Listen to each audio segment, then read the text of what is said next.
Bonjour à tous, il y a de la vie dans les céréales. Pain, pâtes, biscuits, gâteaux, les céréales sont au cœur de notre alimentation. Mais saviez-vous qu'elles régalent aussi les animaux d'élevage et entrent dans la composition de nombreux autres produits comme les bioplastiques et certains cosmétiques?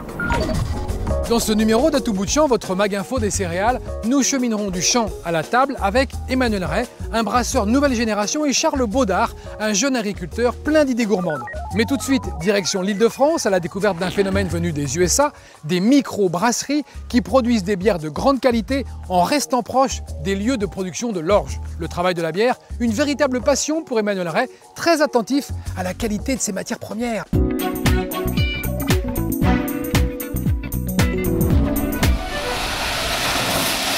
Ce que j'aime dans le métier de brasseur, c'est justement cet aspect recette, c'est-à-dire aller chercher tel houblon, tel malt, faire le mélange et puis essayer telle bière, ou au contraire goûter tel style de bière et essayer de se rapprocher ou d'inventer autre chose.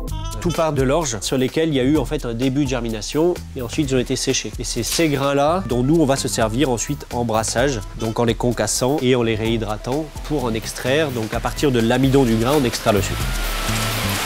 Donc la qualité de l'orge et la qualité du malt sont extrêmement importantes pour la fabrication de la bière. On peut avoir par exemple le taux d'humidité qui va être important pour le malteur et le taux protéique qui va être important pour le malteur et pour nous.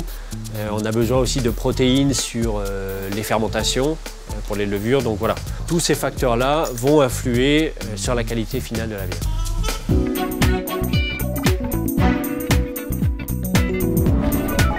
Prenons maintenant la route de la Normandie pour rencontrer Charles Baudard et sa petite entreprise. Dans un monde agricole en perpétuelle mutation, ce jeune agriculteur céréalier a compris que pour réussir, il fallait quelquefois explorer le champ des possibles. Export et circuit court. Si loin, si proche, explication. Eh bien ici on est dans un champ de la ferme qui s'appelle Champagne. Alors ça pétille pas mais c'est un champ de blé. C'est un champ que mon père cultivait, que mon grand-père cultivait et que son père cultivait. Voilà.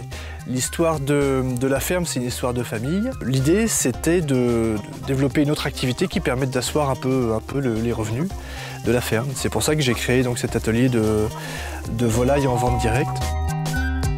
Ici, donc, on trouve essentiellement donc, la production de la ferme, c'est-à-dire des œufs, des volailles, des poulets, des pintades et des volailles en découpe. L'idée, c'était de valoriser quelque part la production, ma production dans les champs, c'est-à-dire le blé, les pois, c'est exactement ce que mangent les poules. Donc voilà, mes volailles, elles mangent, 100% de ce qu'elles mangent, c'est produit sur l'exploitation. Ouais, 2,2 kg. Il y a une démarche à la fois d'emploi et puis de développement local. C'est-à-dire que ici, là actuellement, il y a 2 personnes qui travaillent à côté, qui préparent toutes les commandes, qui font les découpes. Il y a quelqu'un aussi qui s'occupe avec moi de l'élevage, donc pour nourrir les animaux, les soigner au quotidien, c'est un vrai boulot. Ça c'est le blé de la ferme, blé, maïs, petits pois. Voilà. Et c'est comestible, c'est de la farine. Si on met de l'eau et de la levure, ça fait du pain.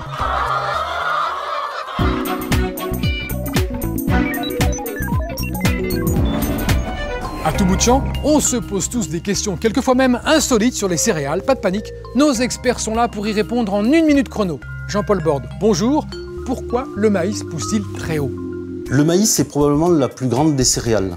Elle mesure entre 2, 3, parfois plus, 3,50 m. Il faut aller chercher l'origine de ça dans le lieu où elle a été cultivée et sélectionnée au départ. C'est en Amérique centrale, donc zone tropicale. Et c'est une plante qui a une très forte capacité à transformer le dioxyde de carbone en amidon sous l'effet de la lumière en valorisant l'eau qu'elle puise dans le sol. Et donc de ce fait, c'est une plante qui a besoin de capter beaucoup de lumière. C'est un squelette sous forme de tige et de part et d'autre de cette tige, on trouve des feuilles. Les feuilles étant les capteurs de lumière de la plante. Et c'est comme ça que ce maïs arrive avec peu d'espace, arrive à capter toute la lumière, donc avec des feuilles qui s'étagent et qui partent de la base jusqu'à 2, 3, 3,50 m de hauteur.